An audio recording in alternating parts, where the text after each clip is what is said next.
My name is Della, and I'm 70 years old. Last night, my son Walter hit me across the face during an argument about money. Walter is 45 years old. He's my only child. I raised him alone after his father abandoned us when Walter was 3. I sacrificed everything to give him a good life, worked multiple jobs, went without so he could have, put him through college. And last night, he hit me. Not a push, not an accidental shove. He deliberately raised his hand and slapped me across the face with enough force to knock me sideways into the wall. My cheek burned. My ear rang. I tasted blood where my teeth had cut the inside of my mouth. I stood there in shock, my hand pressed to my face, staring at my son, my baby boy who I'd carried, nursed, raised, protected, as he stood there breathing heavily, his hand still raised. "Don't you ever speak to me like that again," Walter said coldly. "This is my house now. You live here because I allow it. Remember that." His house, the house I'd owned for 40 years, the house I'd paid off with decades of hard work, the house he'd moved into 2 years ago after his 3rd divorce, claiming he needed temporary help getting back on his feet. Walter walked away. He went to his bedroom, the master bedroom that used to be mine until he'd insisted on switching rooms 6 months ago because he needed more space. The door slammed shut. And I stood there alone in the hallway, my face throbbing, blood in my mouth, my entire world shattered. My son had hit me. And from the way he'd walked away without apology, without even a moment of remorse, I knew he thought he'd gotten away with it, that I'd accept it, that I'd stay quiet like I'd stayed quiet about so many other things. But Walter was wrong. Because that night, as I lay in bed unable to sleep, my cheeks swollen and bruised, I made a decision. A plan. Something that would teach Walter a lesson he would never, ever forget. The next morning, I woke up early. I got dressed. I made breakfast. And then I did something that changed everything. Something so unexpected, so powerful, so completely shocking that when Walter realized what I'd done, he fell to his knees. But to understand why what I did had such an impact, to understand why it broke Walter completely, I need to take you back. Back to the beginning. Back to when Walter was a sweet little boy who loved his mama more than anything. Back to before everything went wrong. When Walter was born in 1980, I was 25 years old. His father, Leon Monroe, was 28. We'd been married for 2 years and were excited to start our family. But when Walter was 3 years old, Leon left us. No warning, no explanation beyond a note that said, "I'm not cut out for family life, don't try to find me." Leon disappeared. He never paid child support, never called, never sent birthday cards. He simply vanished from our lives. I was 28 years old, suddenly a single mother with a 3-year-old son, no college degree, and a mortgage I could barely afford. I could have given up, could have moved back in with my parents who lived in another state, could have declared bankruptcy and started over somewhere else. But I didn't, because I'd made a promise to Walter the day he was born. "I will always protect you," I'd whispered to my newborn son. "I will give you the best life I can. You will never doubt that you're loved." And I kept that promise, even when it nearly destroyed me. I got 2 jobs, working as a secretary during the day and cleaning offices at night. I worked 70 hours a week. I was exhausted constantly, but Walter never went without. When Walter was 5, he wanted to play t-ball. The registration fee was $150, money I didn't have, but I picked up extra cleaning shifts and made it work. When Walter was 8, he needed braces. The orthodontist said it would cost $4,000 over 2 years. I set up a payment plan and worked extra hours to cover it. When Walter was 12, he wanted a bicycle like his friends had. Not a cheap one from a discount store, but a nice mountain bike. I saved for 3 months and surprised him on his birthday. Every time Walter wanted something, I found a way to provide it. Every time Walter needed something, I sacrificed to give it to him. I told myself I was being a good mother, that I was making up for Leon abandoning us, that Walter deserved to have everything his friends had, even if we were poorer than their families. But looking back now, I realize I wasn't just providing for Walter. I was teaching him that he deserved everything he wanted, that my job was to sacrifice for him, that his needs and wants always came first. I was creating a man who would feel entitled to everything, grateful for nothing, and eventually capable of hitting his own mother. The first real warning sign came when Walter was 15. I'd been saving money for a small vacation, just the two of us, maybe a weekend at the beach. I'd saved $600 over 6 months, tucking away $10 or $20 whenever I could spare it. One day, I went to get the money from where I'd hidden it in my bedroom drawer. It was gone. "Walter, have you seen the money I was saving?" I asked him. "What money?" Walter asked, not looking up from his video game. "The $600 I had saved in my dresser drawer," I said. "Oh, that," Walter said casually. "I used it." "You used it," I repeated, stunned. "Walter, that was my vacation money." "I needed new shoes," Walter said, still not looking at me. "And some other stuff. You always say you want me to have nice things." "But that was my money," I protested. "You can't just take money from my room without asking." "Why not?" Walter said, finally looking at me with genuine confusion. "We're family. What's yours is mine, right? That's what you always say." I had said that many times. When Walter was little and wanted to share my food or play with my things, I'd said, "What's mine is yours," because that's what mothers say to their children. But I'd meant it in the context of sharing and generosity. Walter had taken it as permission to take whatever he wanted without asking. "Walter, you need to ask before taking my things," I said firmly. "And you especially need to ask before taking money." "Whatever," Walter muttered, turning back to his video game. "It's not like you were going to use it anyway. You never do anything for yourself." He was right about that. I never did anything for myself. Everything I had went to Walter. But his dismissive attitude bothered me, the lack of apology, the assumption that my money was his money. I should have addressed it more forcefully, should have made him pay back the money, should have established boundaries. But I didn't, because I told myself he was a teenager and teenagers are selfish, that he'd grow out of it, that I didn't want to fight with him over money. So I let it go, and Walter learned another lesson, that taking from me had no consequences. When Walter graduated high school, he was accepted to a state university 3 hours away. I was so proud. My son was going to college, something I'd never gotten to do. The university wasn't cheap. Even as a state school, tuition was $8,000 a year, plus room and board, books, and living expenses. I didn't have that kind of money saved, but I was determined Walter would go. I took out loans. I picked up a third part-time job on weekends. I cut every possible expense from my own life. No cable TV, no eating out, no new clothes for myself. For 4 years, I worked 80-hour weeks to keep Walter in college. I sent him money every month for food and expenses. I paid his tuition, his housing, his books. Walter came home for holidays and summer breaks. Each time, he'd bring loads of laundry for me to do, ask for money, and complain about how hard college was. "You don't understand, Mom," Walter would say. "College is so stressful. The professors are demanding. The coursework is overwhelming. I barely have time to sleep." "I'm sure you're working very hard," I'd say supportively, even though I was working 3 jobs to pay for his education. During his junior year, I found out Walter had failed 2 classes because he hadn't been attending them regularly. "Walter, what happened?" I asked when he told me. "Why weren't you going to class?" "The classes were at 8 a.m., Walter explained. "That's too early. I can't function that early in the morning."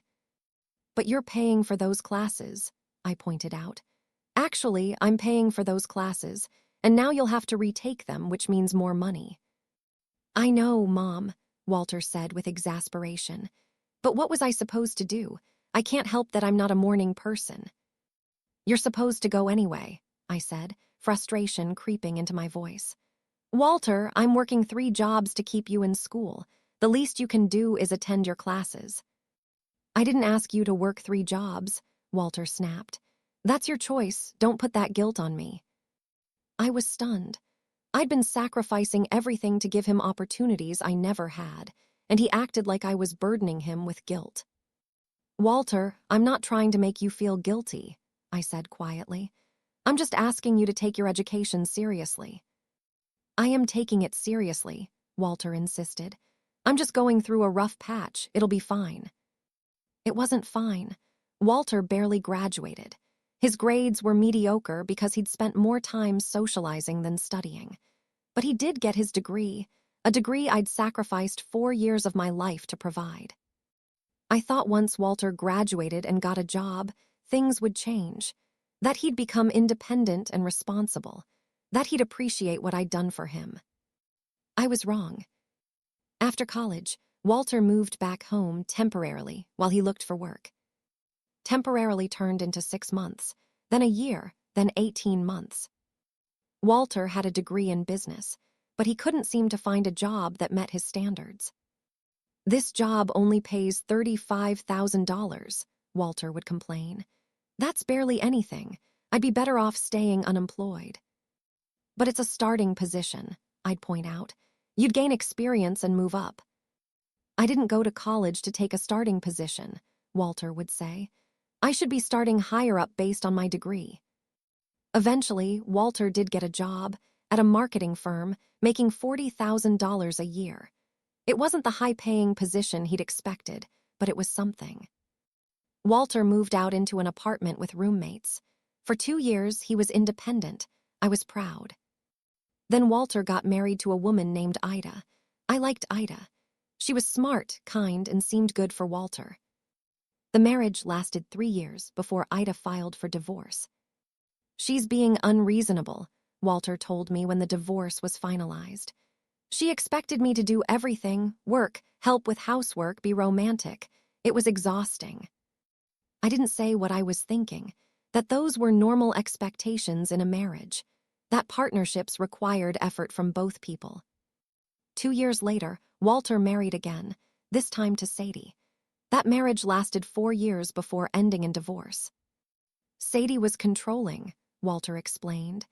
She wanted to manage all our money, make all the decisions. I couldn't live like that. And then there was Nora, wife number 3. That marriage lasted only 2 years. Nora was impossible to please, Walter said after that divorce. Nothing I did was good enough. After 3 failed marriages by age 43, Walter moved back in with me. Just temporarily, Mom, Walter assured me. Just until I get back on my feet financially. The divorces were expensive. That was 2 years ago. Walter was now 45, and he was still living in my house. At first, Walter living with me wasn't terrible. He had a job. He contributed a few $100s a month toward groceries and utilities. He kept to himself mostly. But gradually, things changed. Walter started treating my house like it was his house. Not in a we share this space way, but in an I'm in charge here way. He took over the master bedroom, saying he needed the space more than I did. He took over the TV in the living room every evening, watching what he wanted regardless of whether I wanted to watch something else. He started inviting friends over without asking me, treating me like I was a guest in my own home. Mom, can you make sure you're not in the living room this Friday? Walter would say. I'm having some guys over to watch the game. Where am I supposed to go? I'd ask. This is my house too. Just hang out in your room or something, Walter would say dismissively. It's only for a few hours. When I'd push back gently, Walter would get angry. Why are you being difficult? Walter would snap. I'm asking for one evening. You have the whole rest of the week. Why can't you just be accommodating? His contributions to household expenses gradually decreased and then stopped altogether. I'm having money problems, Walter would say when I asked about it. The divorces left me with debt. I'm barely keeping up with my payments. I can't afford to give you money right now. But Walter still went out to eat multiple times a week, still bought new clothes, still had money for entertainment. He just didn't have money to contribute to the household, where he lived rent-free. 6 months ago, Walter lost his job. He claimed he was laid off, but I suspected he'd been fired for poor performance or attitude. He'd been complaining about his boss for months, saying his work wasn't appreciated, that his boss had unrealistic expectations.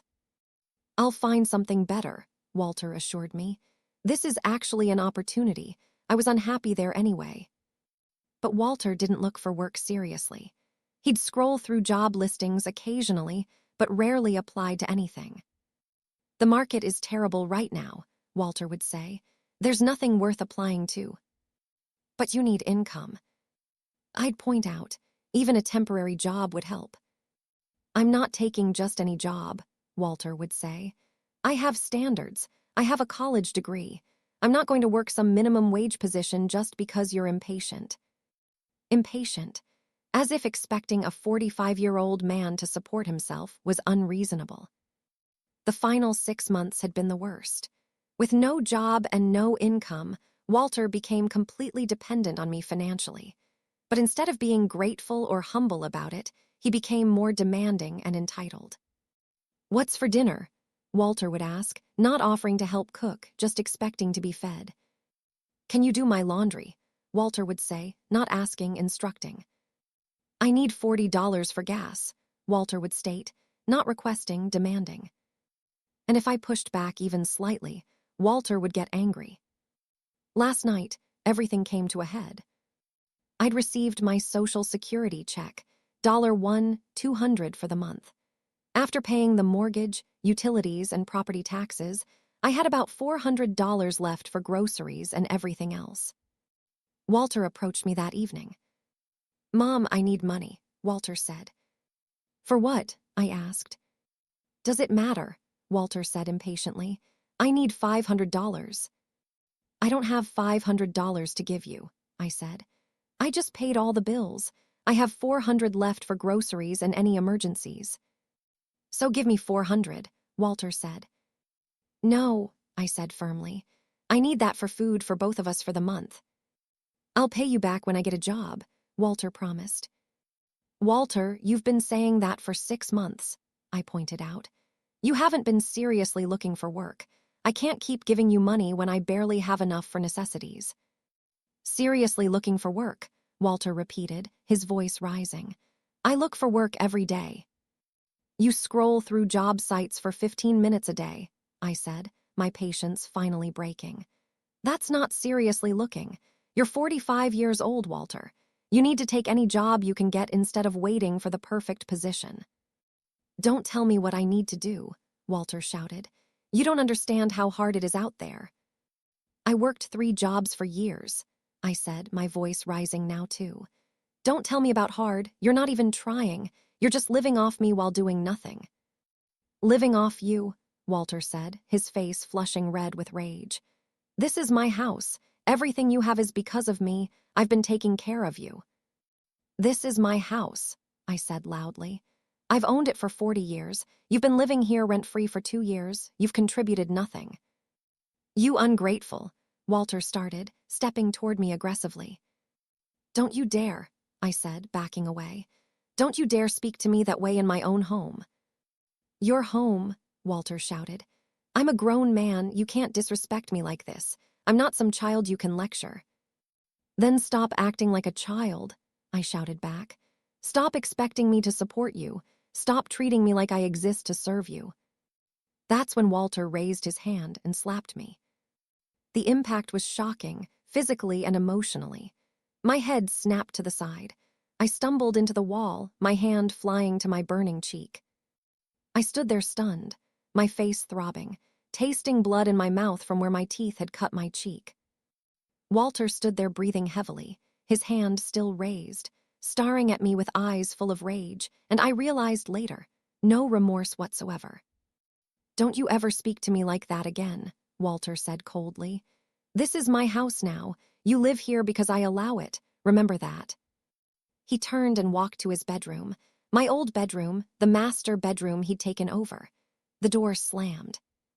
And I stood there alone in the hallway, my face burning, blood in my mouth, my entire world shattered. My son, my baby boy, had hit me, and he'd walked away like it was nothing, like I deserved it, like he had every right. I went to the bathroom and looked at myself in the mirror.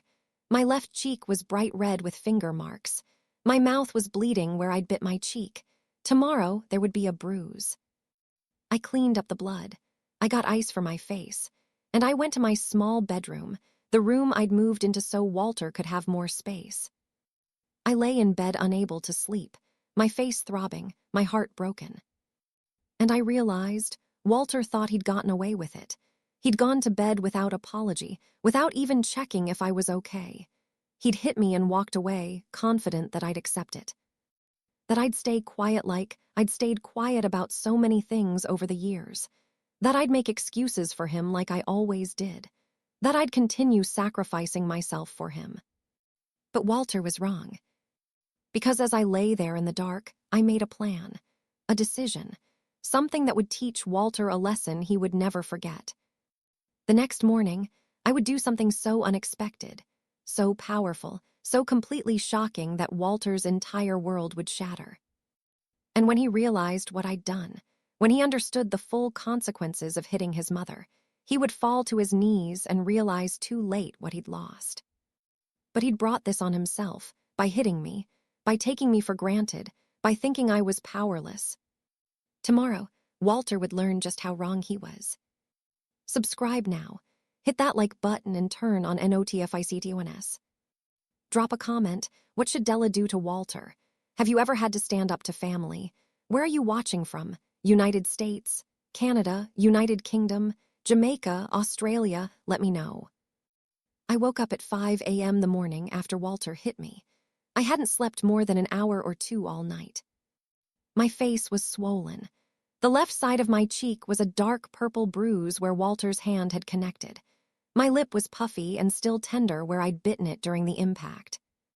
I looked at myself in the bathroom mirror and felt something I hadn't felt in decades. Rage. Not sadness, not fear, pure, focused rage. For 45 years, I'd sacrificed everything for Walter. I'd worked myself to exhaustion. I'd gone without so he could have. I'd enabled his entitlement, excused his failures, and protected him from consequences. And last night, he'd hit me, then walked away without apology, confident that I'd accept it, that I'd stay quiet, that I'd continue being his doormat. But Walter had made a critical mistake. He'd assumed I was powerless. He was about to learn otherwise. I got dressed carefully, a simple dress, comfortable shoes. I put on a bit of makeup to cover some of the bruising, though not all of it. I wanted the bruises visible for what I was about to do. Then I went to my bedroom closet and pulled out a box I'd been keeping hidden for the past 3 months. Inside that box was documentation, evidence, proof of everything Walter had done wrong, not just last night, but for years. I'd been collecting it quietly, methodically, ever since Walter lost his job 6 months ago and his behavior had become unbearable. I'd sensed things were heading somewhere terrible, and I'd wanted to be prepared. Now I was grateful for that preparation, because what I was about to do required evidence, documentation, undeniable proof. I made breakfast, eggs, bacon, toast, coffee, Walter's favorite breakfast. I set it on the table at his usual spot. Then I made a phone call. "Yes, I'd like to report an assault," I said calmly into the phone. "My son hit me last night. I have visible injuries and I'd like to press charges." The police arrived at 7:30 a.m. 2 officers, Officer Moses Franklin and Officer Letty Parker.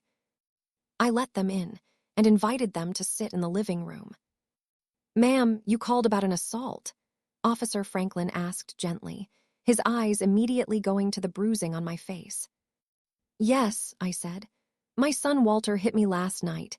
He slapped me across the face during an argument. I fell into the wall. I have bruising and my mouth was bleeding." "Is your son here now?" Officer Parker asked. "Yes, he's still asleep in his bedroom," I said. "He went to bed right after hitting me. No apology, no concern about whether I was injured. He just went to sleep." "Can you tell us what happened?" Officer Franklin asked, pulling out a notepad. I told them everything.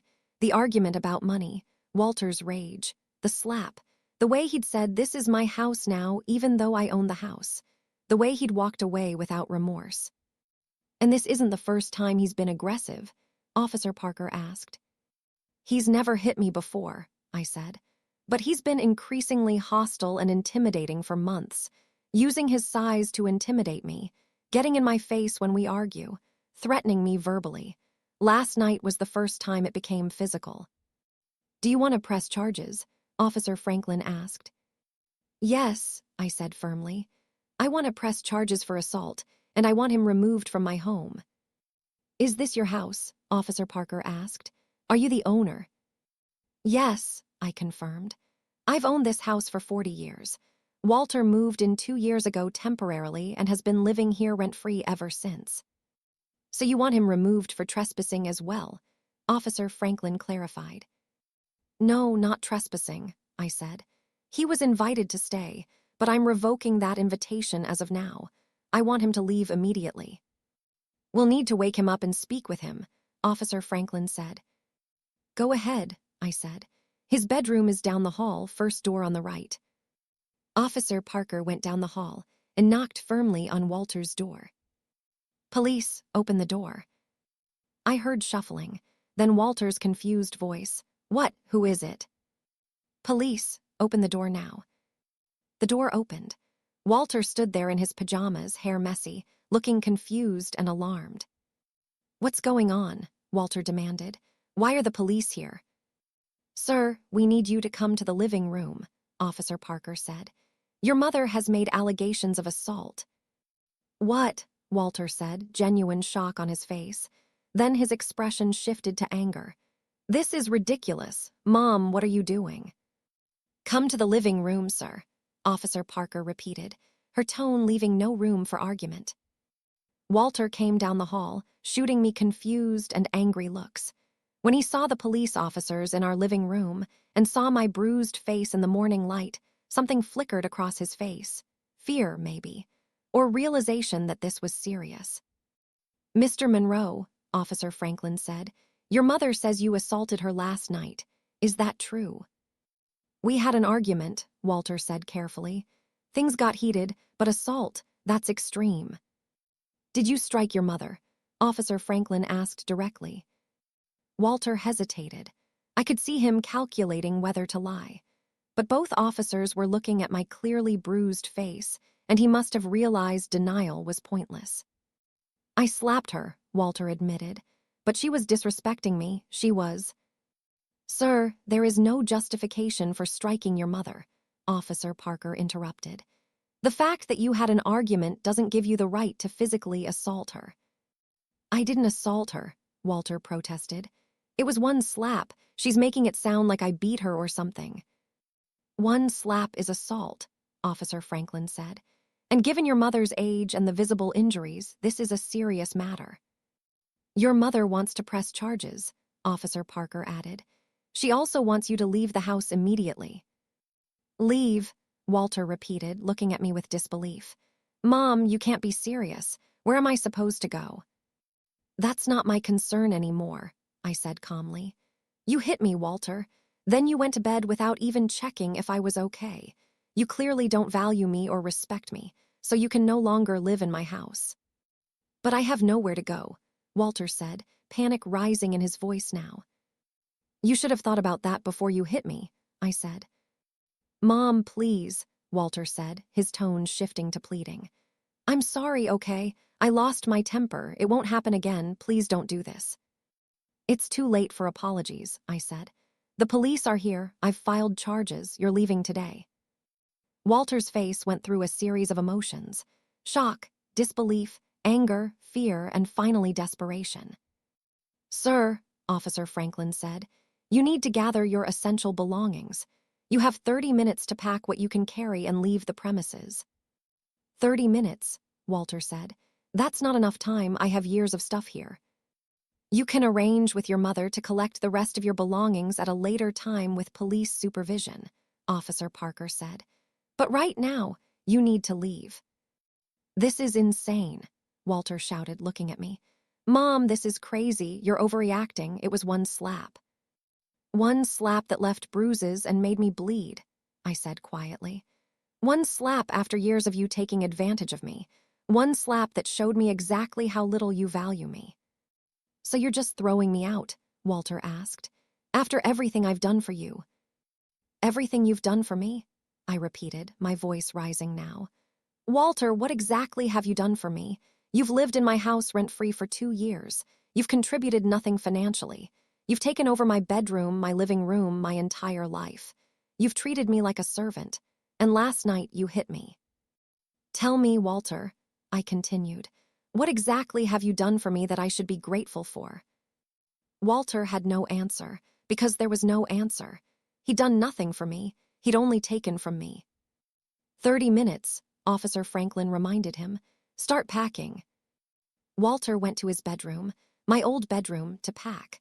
I could hear him slamming drawers and muttering angrily. The 2 officers stayed with me in the living room.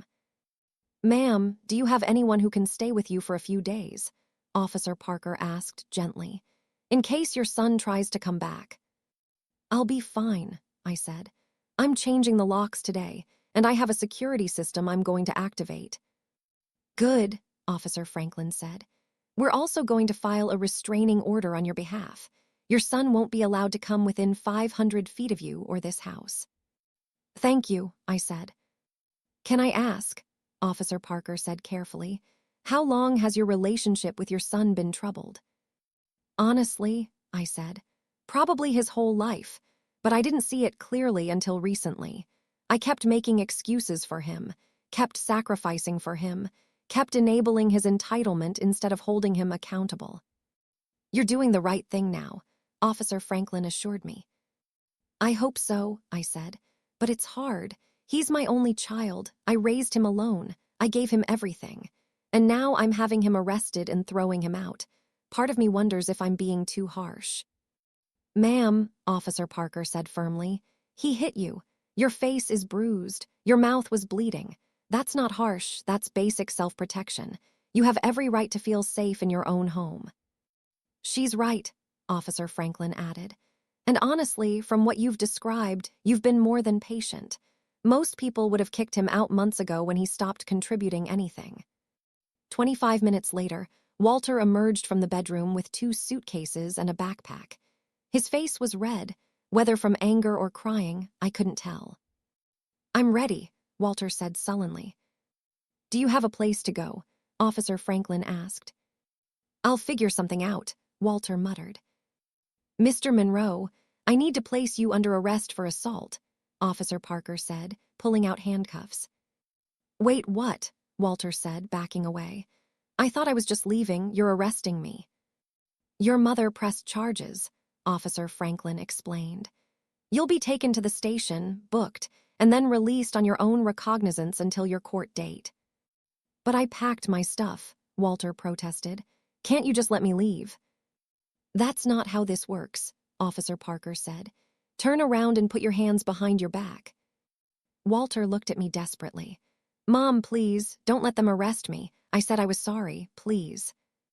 I looked at my son, my 45-year-old son who just hit his 70-year-old mother and was now begging to avoid consequences.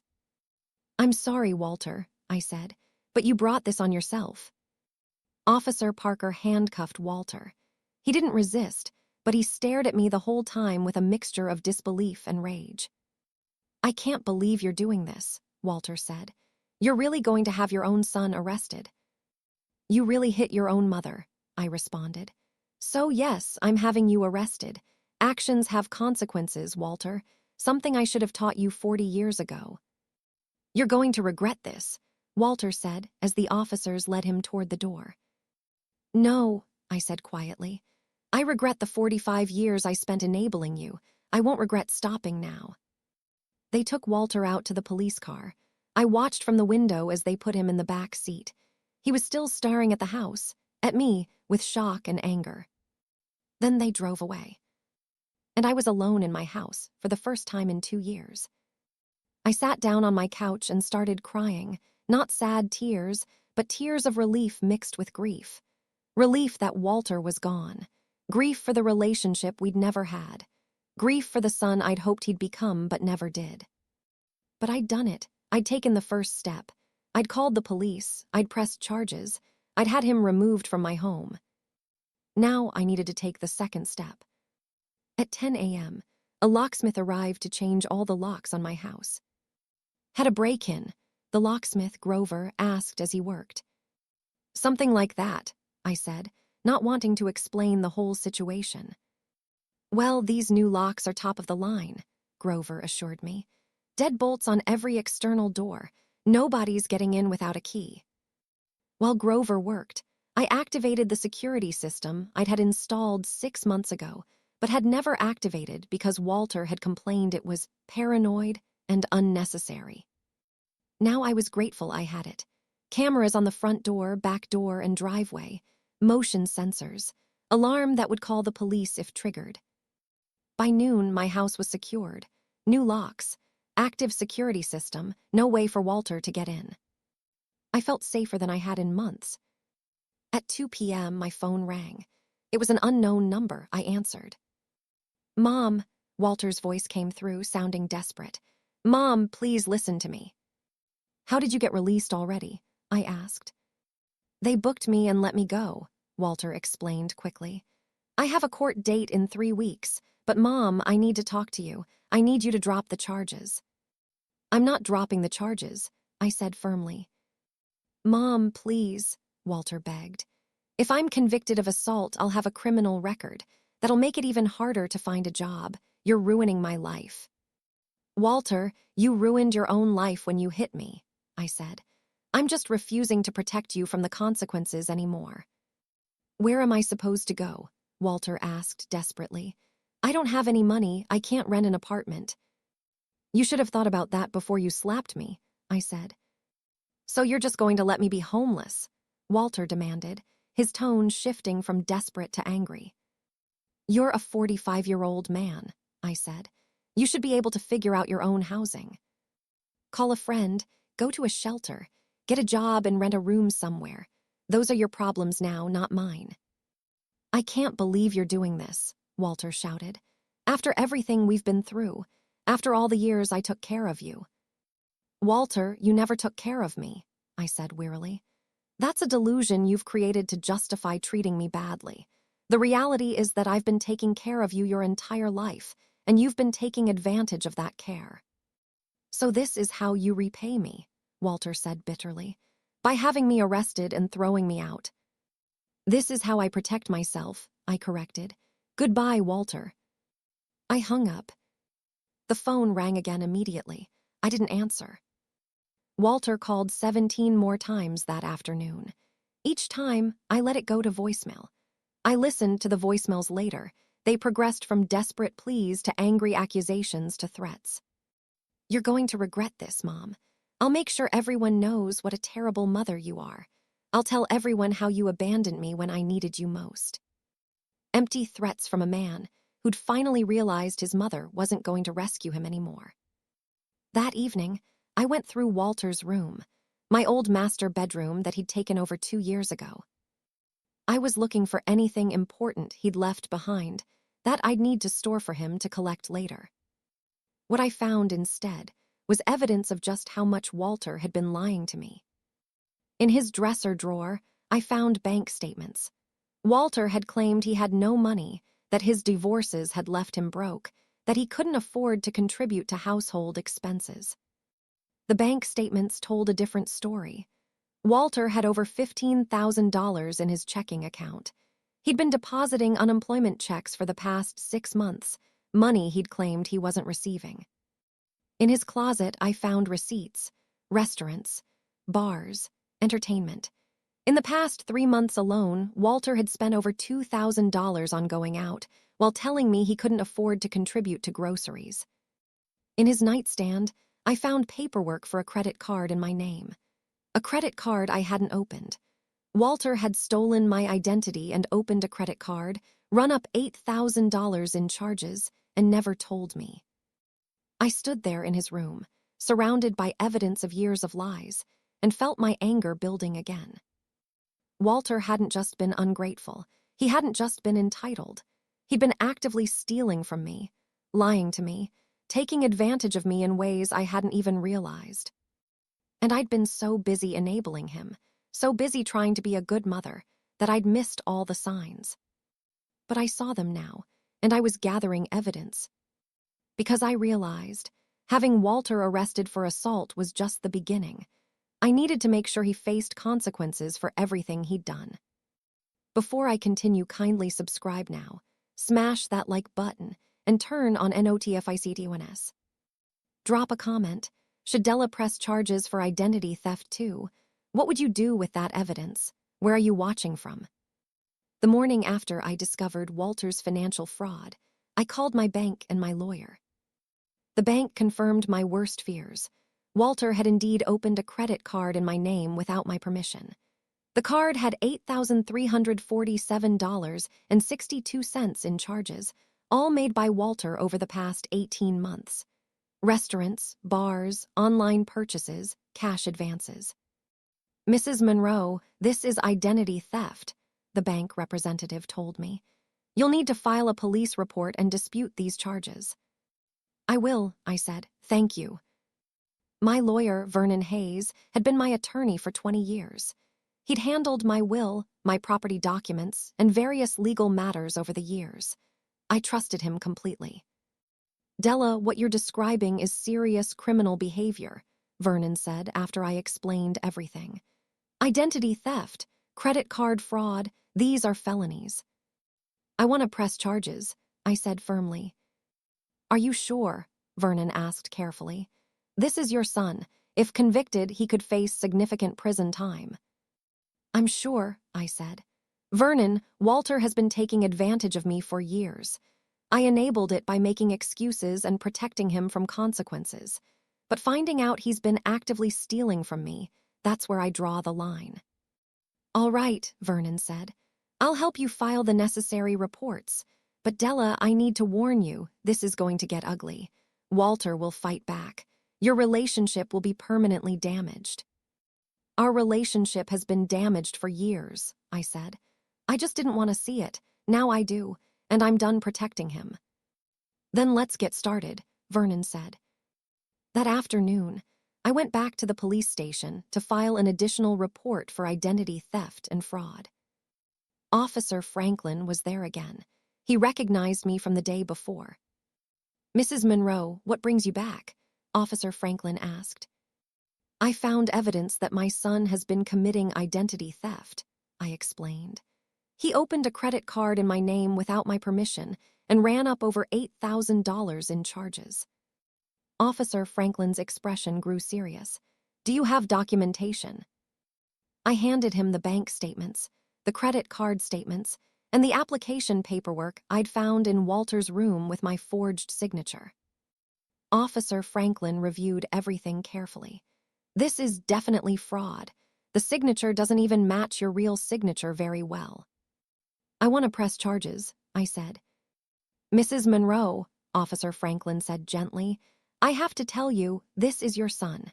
These are serious charges that could result in prison time. Are you certain you want to pursue this?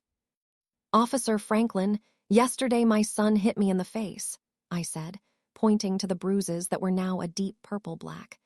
Today I discovered he's been stealing from me for over a year. If he were a stranger who did these things to me, would you be asking if I'm certain about pressing charges? No, ma'am, I wouldn't, Officer Franklin admitted. Then don't ask me now, I said firmly. Being my son doesn't give him the right to abuse me and steal from me. I want him held accountable for everything he's done. Understood, Officer Franklin said. I'll file the report. We'll add these charges to the existing assault case. Your son will be notified of the additional charges. Thank you, I said. As I left the police station, I felt a strange mixture of emotions. Guilt for turning in my own son, but also relief. For 45 years, I'd been protecting Walter from consequences. Now, finally, I was letting him face the full weight of his actions. 2 days later, Walter showed up at my house. I saw him on my security camera, standing at the front door, ringing the doorbell repeatedly. When I didn't answer, he started pounding on the door. Mom, I know you're in there. Open the door, we need to talk. I didn't open the door. Instead, I picked up my phone and called the police. There's someone at my house who has a restraining order against them. I told the dispatcher. He's pounding on my door and yelling. We're sending officers now, the dispatcher assured me. Through the security camera, I watched Walter continue pounding on the door. Mom, you can't do this to me. Identity theft. That's a felony. You're trying to send me to prison, your own son. I didn't respond. I just watched the camera and waited for the police. 5 minutes later, 2 patrol cars arrived. Officers approached Walter, who was still at my front door. Sir, step away from the door, one officer commanded. This is my mother's house, Walter protested. I need to talk to her. Sir, there's a restraining order that says you can't be within 500 feet of this property, the officer said. You're in violation of that order. But I need to talk to her, Walter said desperately. She's pressing charges for identity theft. It's all a misunderstanding. I need to explain. Sir, you need to leave now, the officer said. If you don't leave voluntarily, we'll arrest you for violating the restraining order. Walter looked up at the security camera, as if he could see me watching. Mom, please, Walter shouted. Don't do this, I'm your son. You can't send me to prison, I'm begging you. Sir, last warning, the officer said, hand moving toward his handcuffs. Walter finally left. He walked down the driveway, got into an old car I didn't recognize, probably borrowed from a friend, and drove away. But as he left, he shouted back at the house. You're going to regret this. You're destroying your own son. What kind of mother does that? The police stayed for a few minutes to make sure Walter was really gone, then came to my door to check on me. Are you all right, Mrs. Monroe? The officer asked. I'm fine, I said. Thank you for coming so quickly. He violated the restraining order by coming here, the officer explained. We're adding that to his charges. He's building quite a criminal record. Good, I said. Maybe facing real consequences will finally make him understand he can't keep treating people this way. Let us know if he comes back, the officer said. We'll arrest him immediately next time. After they left, I sat down and took a deep breath. My hands were shaking, not from fear, but from the emotional toll of watching my son beg and threaten while I refused to open the door. Part of me wanted to open the door, wanted to listen to his explanations, wanted to believe that maybe this was all a misunderstanding. But I knew better. I'd found the evidence. I'd seen the bank statements, the receipts, the forged documents. Walter wasn't a victim of misunderstanding. He was a criminal who'd been stealing from his own mother. And I was done protecting him from the truth. 3 weeks after having Walter arrested, we had the court hearing for the assault charges. I arrived at the courthouse with Vernon, my lawyer. Walter was already there with a public defender, Ida Turner. Walter looked terrible. He'd lost weight. His clothes were rumpled. He had dark circles under his eyes. When he saw me, he immediately approached. Mom, please, Walter said. Can we talk before the hearing? No, I said firmly. We have nothing to discuss. Please, Walter begged. I need you to drop these charges. If I'm convicted, I'll have a criminal record. It'll ruin my life. You ruined your own life when you hit me, I said. Now move away from me before I call security. Mrs. Monroe, please, Ida Turner, Walter's lawyer, approached. Can I speak with you for a moment? What is it? I asked. My client is willing to plead guilty to a lesser charge, Ida explained. Simple assault instead of aggravated assault. In exchange, we'd ask for probation instead of jail time. No, I said immediately. Mrs. Monroe, please consider, Ida started. No, I repeated. Walter hit me, he left bruises, he made me bleed, and afterward he showed no remorse. He doesn't deserve a lesser charge or probation. He deserves to face the full consequences. You're being unreasonable, Walter burst out. I'm your son. You're supposed to love me and forgive me. I do love you, I said quietly. But love doesn't mean protecting you from consequences. It means holding you accountable so you can learn and grow. Something I should have done 40 years ago. I can't believe you're doing this, Walter said, tears forming now. You're really going to testify against me? Your own son. Yes, I said, because what you did was wrong, and you need to face that. The hearing began. The prosecutor presented the case, photos of my injuries, the police report, my testimony about what happened.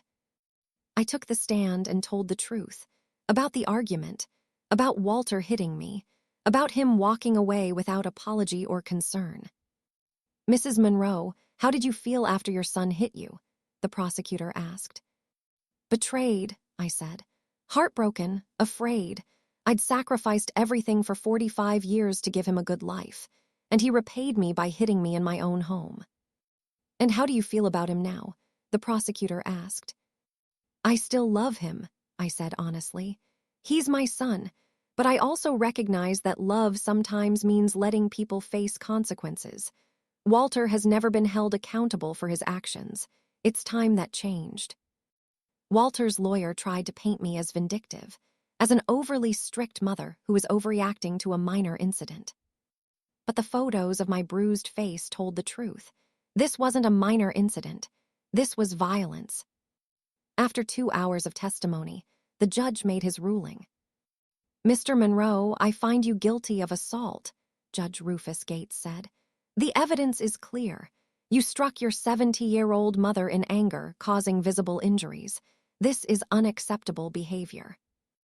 I'm sentencing you to 6 months in county jail, followed by 2 years of probation, the judge continued. You'll also be required to attend anger management counseling and perform 200 hours of community service. Walter's face went white. 6 months? Your Honor, I'll lose everything. I don't have a home. I don't have a job I can't afford. You should have considered those consequences before you assaulted your mother, Judge Gates interrupted. This sentence begins immediately. 2 bailiffs approached Walter. He looked at me desperately one last time. Mom, please, tell them this is too harsh, please. I looked at my son, my 45-year-old son who'd hit me, stolen from me, and never once taken responsibility for his actions. Goodbye, Walter, I said quietly. They took him away. He was crying now, pleading, begging for me to intervene. But I didn't. I sat there and watched them take him to jail. And I felt something I hadn't felt in years: peace. 1 month after Walter went to jail for assault, we had a hearing for the identity theft and fraud charges. This hearing was different because the evidence was overwhelming. Bank statements, forged signatures, receipts, everything documented Walter's theft clearly. Walter's public defender tried to argue that the charges should be dropped because Walter was already serving time for assault, that adding more charges was piling on. But the judge disagreed. Mr. Monroe, you didn't just assault your mother, Judge Gates said. We had the same judge for both cases. You also stole from her systematically over 18 months. You forged her signature. You opened credit accounts in her name. You accumulated over $8,000 in fraudulent charges. This demonstrates a pattern of treating your mother not as a parent to be respected, but as a victim to be exploited, the judge continued. That requires additional accountability. I'm adding 18 months to your sentence, Judge Gates ruled. You'll serve 6 months for assault, followed by 18 months for fraud and identity theft. Total sentence, 2 years in county jail. Walter didn't react this time. He just sat there looking defeated. After the hearing, Vernon and I walked out of the courthouse together. How are you feeling? Vernon asked. Relieved, I admitted. Is that terrible, that I'm relieved my son is going to jail for 2 years? No, Vernon said. It's not terrible, it's practical. Walter was abusing you and stealing from you. You've removed that threat from your life. Relief is a natural response. I keep wondering if I should have done something differently, I said. If I'd been a better mother, maybe Walter wouldn't have turned out this way. Della, you were an excellent mother, Vernon said firmly. You sacrificed everything for Walter. The problem is that you sacrificed too much. You enabled his entitlement instead of teaching him accountability. But that doesn't make you a bad mother. It makes you a loving mother who made understandable mistakes. But now he's going to prison, I said. Because of his choices, Vernon emphasized. Not yours. Walter chose to hit you. Walter chose to steal from you. Those were his decisions, and now he's facing the consequences of those decisions. I hope he learned something from this, I said. Maybe he will, Vernon said. Or maybe he won't. But either way, Della, you've done what you needed to do. You've protected yourself. You've held him accountable. And you've sent a message that you won't accept abuse anymore. Thank you, I said, for everything. You're welcome, Vernon said. Now go home and start living your life without Walter's chaos. 6 months into Walter's jail sentence, I received a letter from him. I almost didn't open it. Part of me didn't want to hear excuses or accusations or pleas for help. But curiosity got the better of me.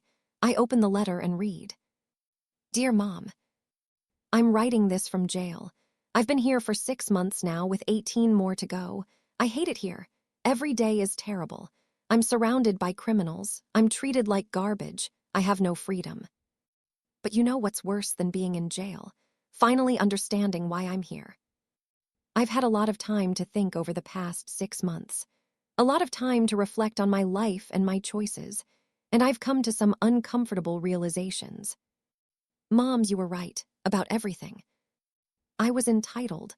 I took advantage of you. I treated you terribly. And when you finally stood up to me, instead of apologizing and changing, I got violent. I hit you, my own mother, the woman who sacrificed everything for me. I hit you in your own home and then walked away like you deserved it. And even worse, I'd been stealing from you for over a year, opening credit cards in your name, spending your money, all while lying about being broke and claiming I couldn't contribute to household expenses. I was a terrible son. No, I was an abusive son, a criminal son. I keep thinking about the night I hit you. I keep seeing your shocked face, the blood on your lip, the bruises I caused, and I feel sick.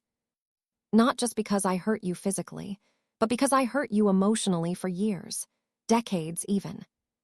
I took your love for granted. I assumed you'd always be there to rescue me, no matter how badly I treated you. I thought being your son entitled me to endless chances and unlimited forgiveness. I was wrong. Being your son should have meant treating you with respect and gratitude. Instead, I treated you like you existed to serve me. Mom, I'm sorry. I know that's not enough. I know sorry doesn't undo the hit or the theft or the 45 years of entitlement, but it's all I have to offer right now. I'm in anger management classes here in jail. Mandatory, but I'm actually participating. I'm learning about patterns of abuse, about entitlement, about taking responsibility. The counselor asked me last week, when did you stop seeing your mother as a person and start seeing her as a resource? I didn't have an answer, because I realized I'd never seen you as a full person, just as my mother. Someone whose job was to take care of me. Someone who didn't have needs or feelings that mattered as much as mine. That's horrifying to admit, but it's true. I'm trying to change, Mom. I'm trying to understand why I became someone who could hit his own mother. Why I felt entitled to steal from you. Why I never learned basic accountability or respect. I'm not writing to ask you to forgive me. I don't deserve forgiveness. I'm writing to tell you that you did the right thing. Having me arrested, pressing charges, refusing to drop them even when I begged, letting me go to jail. Those were acts of love, Mom. Real love. Not the enabling love that let me get away with everything, but tough love that held me accountable. For the first time in my life, I'm facing real consequences for my actions. And as much as I hate being in jail, I needed this. I needed to hit bottom. I needed to lose everything so I could finally see what I'd become. When I get out in 18 months, I don't expect you to welcome me back. I don't expect a relationship. I've destroyed that through my own actions. But I want you to know, I'm going to be better. I'm going to get a job, any job. I'm going to support myself. I'm going to pay back every penny I stole from you plus interest. And I'm never, ever going to hit another person again. Thank you, Mom, for loving me enough to stop enabling me, for being strong enough to hold me accountable when I thought I'd gotten away with hitting you. That morning after I hit you, when you called the police, that was the morning you saved both our lives. Mine, by forcing me to face consequences, And yours by protecting yourself from my abuse. I love you, Mom, and I'm sorry. Your son, Walter. I read the letter 3 times, tears streaming down my face. Was it genuine, or was Walter just telling me what I wanted to hear? I didn't know, but I hoped it was genuine. I hoped that losing everything had finally taught Walter what I'd failed to teach him for 45 years: accountability, respect, and gratitude. Only time would tell. Before I continue, kindly subscribe now, smash that like button, and turn on notifications. Drop a comment. Do you think Walter's letter is genuine? Should Della forgive him when he gets out? Where are you watching from? 18 months passed before I saw Walter again. During that time, I lived alone in my house for the first time in decades. At first, the silence felt strange, empty. I'd spent so many years accommodating Walter's presence, his noise, his demands, that the quiet took adjustment. But gradually, I came to love it. I took back my master bedroom. I rearranged furniture the way I wanted it. I watched whatever I wanted on TV. I cooked meals I liked instead of catering to Walter's preferences. I started attending church regularly again, something I'd stopped doing because Walter had made fun of my faith. I reconnected with friends I'd drifted away from because Walter had monopolized my time and energy. I took a painting class at the community center. I'd always wanted to paint, but had never had time. Slowly, I rediscovered who I was beyond being Walter's mother, beyond being someone's caretaker and enabler. I was Della Monroe, 70 years old, a woman with interests, talents, and a life of her own.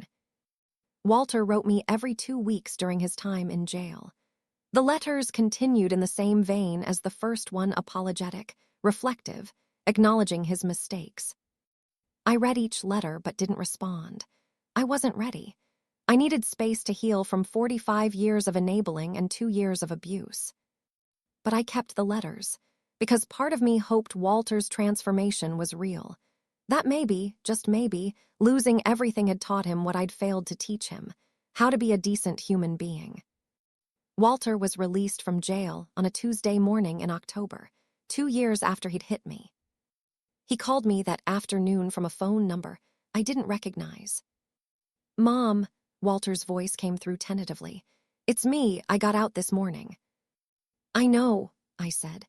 I'd marked the date on my calendar, though I hadn't decided whether I'd acknowledge it. "I wanted to let you know I'm out," Walter said, "and to ask, can we meet? Just for coffee. I know I don't deserve it, but I'd really like to talk to you face to face." I hesitated. Part of me wanted to say no, to protect myself from potential hurt or manipulation. But another part of me, the part that had read 18 months of letters, wanted to see if Walter had truly changed. "Where are you staying?" I asked. "I'm in a halfway house on the east side," Walter said. "It's part of my release conditions. I'll be here for 6 months while I get back on my feet." "And do you have a job?" I asked. "I start tomorrow," Walter said. "At a warehouse, loading trucks. It's not glamorous, but it's honest work and it pays. I'm just grateful someone was willing to hire someone with my record." That surprised me. The old Walter would have complained about a warehouse job being beneath him. "All right," I decided. "We can meet for coffee. There's a cafe on 5th Street, tomorrow at 2 p.m. "Thank you, Mom," Walter said, his voice thick with emotion. "Thank you for giving me this chance." "Don't thank me yet," I said. "I'm meeting with you. That doesn't mean I'm forgiving you or welcoming you back into my life. I'm just willing to listen." "I understand," Walter said. "I'll see you tomorrow." I arrived at the cafe 15 minutes early. I wanted to be settled, composed, in control when Walter arrived. At exactly 2 p.m., Walter walked in. I almost didn't recognize him. He'd lost significant weight. His face was leaner, harder. He had a tattoo on his forearm that hadn't been there before, a Bible verse I noticed as he got closer. But what struck me most was his demeanor. The entitled, aggressive posture was gone. He walked carefully, almost hesitantly. His eyes met mine with something I'd rarely seen from adult Walter: genuine humility. "Hi, Mom," Walter said softly, sitting down across from me. "Hello, Walter," I said. We sat in silence for a moment. Then Walter spoke. "I don't even know where to start," Walter admitted. "There's so much I want to say, so much I need to apologize for, but I don't know if words can ever be enough." "They can't," I said honestly. "Words don't undo the hit. Words don't erase 45 years of entitlement. Words don't repay the money you stole." "I know," Walter said, "which is why I'm not asking for forgiveness. I'm just asking for a chance to show you through actions that I've changed." "What kind of actions?" I asked. "I got a job," Walter said. "Warehouse work like I mentioned. It pays $18 an hour, 40 hours a week. I start tomorrow morning at 6. "That's good," I said. "You need to support yourself." "I've also set up a payment plan with the bank to pay back the credit card debt," Walter continued. $50 a paycheck. It'll take me years, but I'm committed to paying back every penny I stole from you." "That's also good," I said. "And I'm in therapy," Walter added. "Twice a week, working on the anger issues, the entitlement, the patterns of behavior that led me to become someone who could hit his own mother." "The therapy is court-ordered?" I asked. "It started as court-ordered," Walter admitted. "But I've chosen to continue it beyond what was required, because I need it. I need to understand why I became the person I was, and I need tools to make sure I never become that person again." "What have you learned in therapy?" I asked. Walter took a deep breath. "That I learned entitlement from you, but not because you taught it, because you enabled it." "Explain." I said. "Every time I wanted something, you found a way to give it to me," Walter said. "Every time I failed, you rescued me. Every time I should have faced consequences, you protected me from them." "You were trying to be a good mother," Walter continued. "Trying to make up for Dad leaving, trying to give me everything I needed. But what I needed was boundaries, accountability, consequences. Instead, I learned that I could take without giving, that I could fail without consequences, that your job was to sacrifice for me, and my job was to receive those sacrifices as if they were my right. And when you finally stopped sacrificing, when you finally said no and set boundaries, I couldn't handle it," Walter concluded. "Because I'd never learned to handle disappointment or limits, so I got violent." "That's a very insightful analysis," I said. "But Walter, understanding why you did something doesn't excuse it." "I know," Walter said quickly. "I'm not making excuses. I'm just explaining what I've learned. Because you deserve to know that I finally understand the damage I did. Not just the physical hit, but the emotional abuse of 45 years of entitlement." A waitress approached and took our order, coffee for both of us. We sat in silence until she returned with our drinks. "What do you want from me, Walter?" I asked. "Why did you ask for this meeting?" "I want to rebuild our relationship," Walter said. "Not the old relationship where you sacrificed and I took, but a new relationship, one where we're equals, where I give as much as I take, where I treat you with the respect you deserve." "And if I say no?" I asked.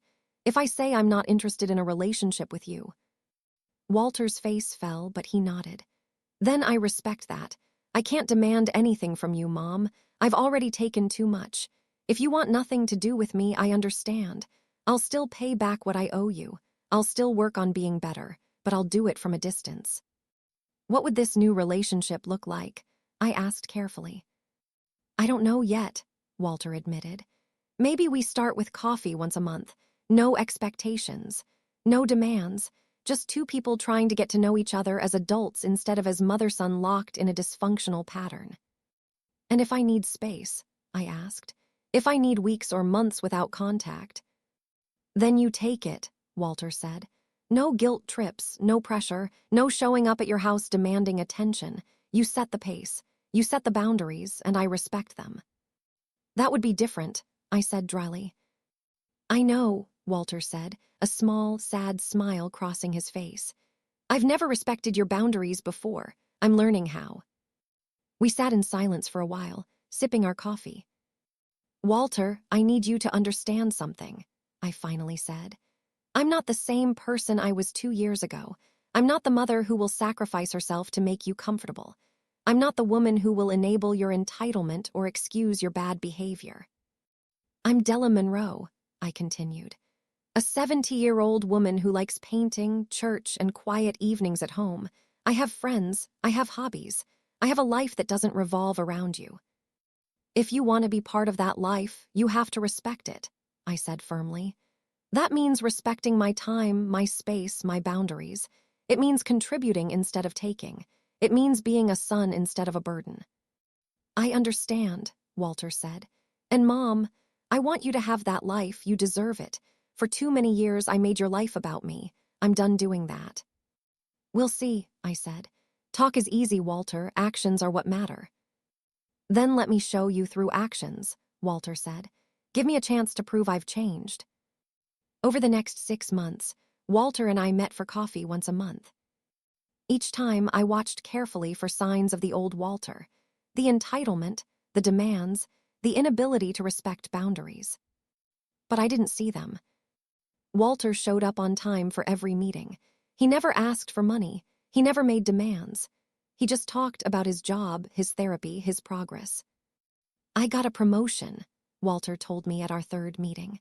Shift supervisor. It's only $1 more per hour, but it's recognition that I'm doing good work. I'm proud of you, I said, and I meant it. I'm proud of me too, Walter admitted. For the first time in my life, I'm earning something through actual effort instead of manipulation or entitlement. At our 4th meeting, Walter brought something with him, a check for $1,200. What's this? I asked. The first credit card payment, Walter said.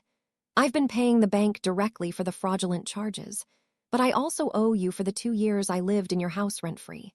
I calculated it would have been about $24,000 in rent and expenses. This is the first installment. I'm going to pay you back $1,200 every 6 months until the debt is cleared. I stared at the check, surprised. Walter, you don't have to. Yes, I do, Walter interrupted gently. I owe you, not just money, but acknowledgement of what I took from you. This is me starting to make amends. I took the check. Thank you.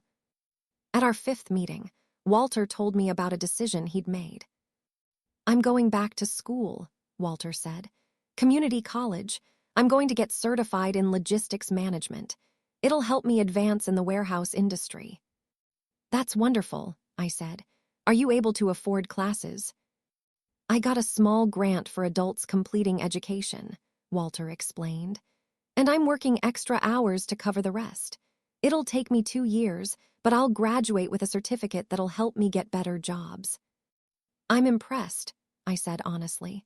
You're really committing to building a stable life. I have to, Walter said simply. I spent 45 years coasting on your sacrifices. Now I need to build my own foundation. At our 6th meeting, Walter brought photos to show me. This is my apartment, Walter said, showing me pictures on his phone. I moved out of the halfway house last month. It's just a studio, but it's mine. I pay my own rent. I buy my own food. I take care of myself. How does that feel? I asked. Scary, Walter admitted, but also good. I've never truly supported myself before. I always had you or a wife to fall back on. Now I'm doing it alone, and I'm managing. I'm proud of you, I said. Walter's eyes filled with tears. You don't know what that means to me, Mom, hearing you say you're proud. I spent so many years making you ashamed, making you exhausted, making you my victim. Now I'm trying to make you proud, Walter concluded. Not to earn your forgiveness, I don't deserve that, but because you deserve a son you can be proud of. 1 year after Walter's release from jail, he asked if he could take me to dinner. A real dinner, Walter said.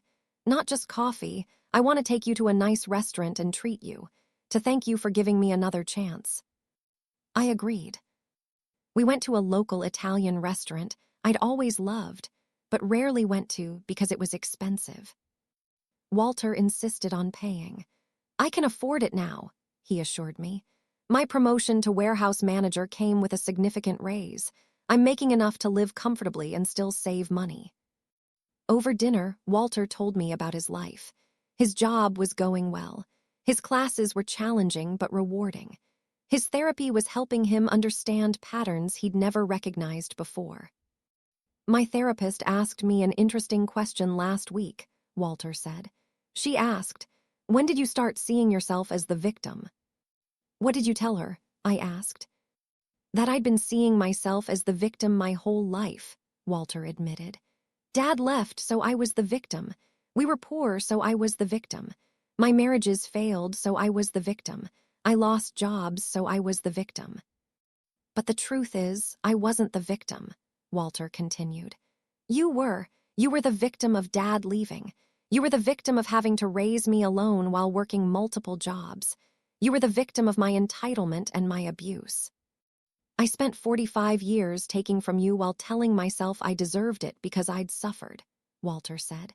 "But I hadn't suffered anything compared to what you endured, and I caused most of my own suffering through my own choices."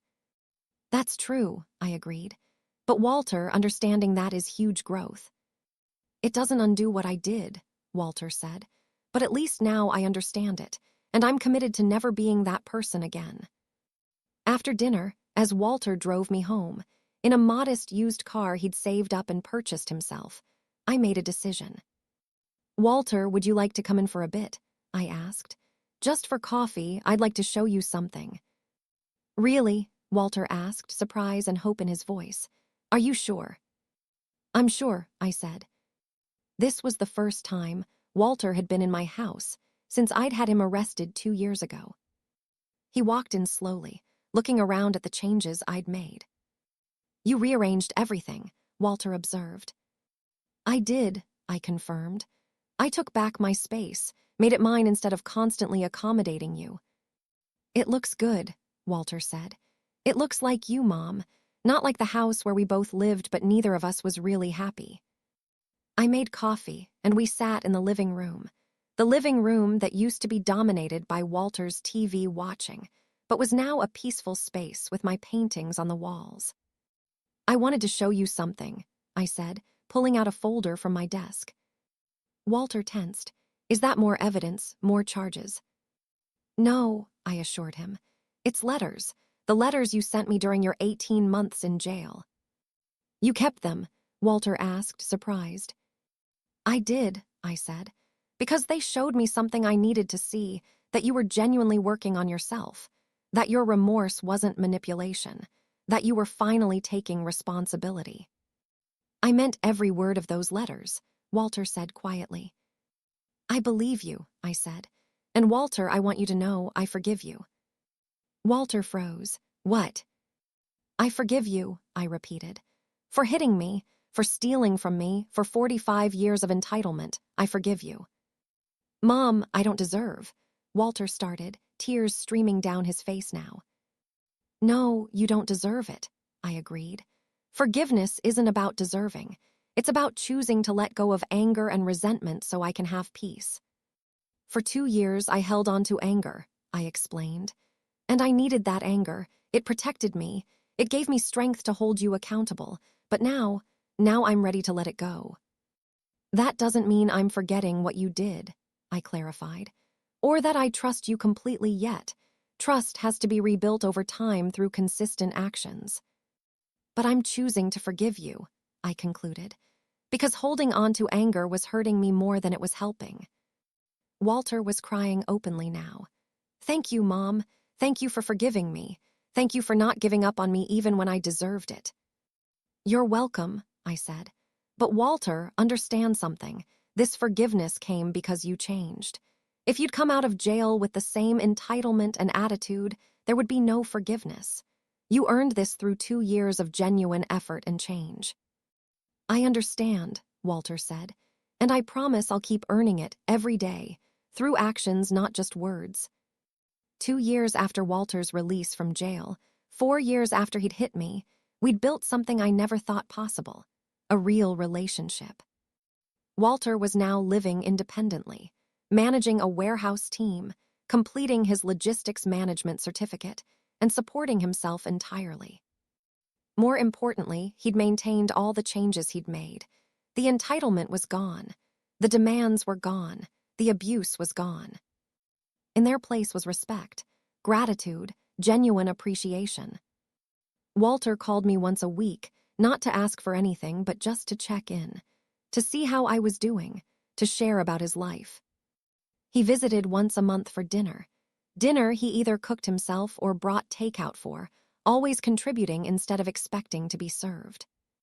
He'd paid back half of the money he owed me, $12,000 of the $24,000 in back rent and expenses, plus all of the credit card debt. I should have the rest paid back in 2 years, Walter told me during one visit. I got another raise. I'm making enough now that I can pay you back faster. I'm proud of you, I said, not just for paying me back, but for building a stable, independent life. I couldn't have done it without you, Walter said. Without you holding me accountable, without you refusing to enable me anymore. That morning after I hit you, Walter continued, when you called the police and had me arrested, that was the greatest act of love you ever showed me. Not the years of sacrifice, I asked. Those were acts of love too, Walter acknowledged. But they were enabling love, protective love that prevented me from growing. The arrest was tough love, accountability love. Love that said, I care about you too much to let you keep destroying yourself and others. That's the love I needed, Walter concluded, even though I didn't know it at the time. We sat in comfortable silence for a while, sipping tea, just enjoying each other's company. Mom, can I ask you something? Walter said. Of course. Do you think we'll ever have a normal mother-son relationship? Walter asked. Or will what I did always be between us? It'll always be part of our history, I said honestly. I'll never forget the night you hit me, or the years of entitlement before that. Those things happened and they shaped who we both are now. But, I continued, I think we already have a normal relationship, maybe even better than normal, because we've both grown, we've both changed, we've both learned hard lessons. You learned accountability and respect, I said. I learned boundaries and self-protection. And now we have a relationship built on those lessons, I concluded. Not on my enabling or your entitlement, but on mutual respect, genuine care, and realistic expectations. I like that, Walter said. I like who we've both become. So do I agreed. 4 years after the night Walter hit me, I sat in my peaceful living room reflecting on everything that had happened. My son had hit me. He'd thought he'd gotten away with it. But the next morning, I'd done something he would never forget. I'd held him accountable. I'd called the police. I'd pressed charges. I'd refused to protect him from consequences. I'd let him go to jail. I'd let him lose everything. And in losing everything, Walter had found something he'd never had before, himself. Not the entitled, angry man-child who'd lived off his mother for 45 years, but a responsible, self-sufficient adult who treated people with respect and took accountability for his actions. The transformation hadn't been instant. It had taken 2 years in jail, 2 years of rebuilding, and ongoing therapy and effort. But it had been real. Walter had genuinely changed. And our relationship had transformed too. We weren't the codependent mother-son trapped in a cycle of enabling and entitlement. We were 2 independent adults who chose to have a relationship based on mutual respect. That breakfast I never served. The morning after Walter hit me, when I called the police instead of making him eggs, had changed both our lives forever.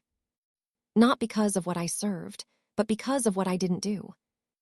I didn't make excuses. I didn't protect him. I didn't enable him. I held him accountable. And in doing so, I gave him the greatest gift a mother can give, the chance to become a better person. Walter thought he'd gone away with hitting me. But the next morning, I did something he would never forget. I loved him enough to let him face the full consequences of his actions. And that love, that tough, uncompromising, accountability-demanding love, had saved both our lives. What an incredible transformation. Della had Walter arrested and he served 2 years in jail. She didn't visit, didn't protect him, didn't enable him. He lost everything, his home, his freedom, his comfortable life. But in losing everything, he found himself. 2 years later, he's CHANGED, working as a warehouse manager, paying back his debts, $12,000 paid so far, attending therapy, treating his mother with respect. Della forgave him, not because he deserved it, but because she chose peace. They rebuilt their relationship on mutual respect instead of enabling and entitlement. Walter says the arrest was the greatest act of love his mother ever showed him. Sometimes the most loving thing you can do is let people face consequences. This story proves that Sparkle's accountability is an act of love. Enabling prevents growth. Consequences create it. It's never too late for someone to change. Forgiveness comes after genuine transformation. Tough love saves lives. Real relationships require mutual respect, not sacrifice. If this story inspired you, please subscribe to this channel for more powerful stories. Smash that like button. Turn on a notification bell for new content. Drop a comment. What part of Walter's transformation impressed you most? Have you ever had to use tough love with family? Where are you watching from? United States, Canada, United Kingdom, Jamaica, South Africa, Australia, Trinidad, India, Philippines? Let me know. Remember, if someone you love is abusing you, taking advantage of you, or treating you terribly, holding them accountable isn't cruelty, it's love. Real love doesn't enable bad behavior. Real love says, I care about you too much to let you keep destroying yourself and others. Sometimes the most loving thing you can do is let someone hit rock bottom so they can finally learn to stand on their own. Della's son thought he got away with hitting her, but the next morning, she called the police and changed both their lives forever. May this story inspire you to stop enabling and start empowering through accountability. Thank you for following this powerful journey from violence to transformation, from enabling to accountability, from broken to healed. Until the next story, stay strong, set boundaries, and remember that tough love is often the truest love.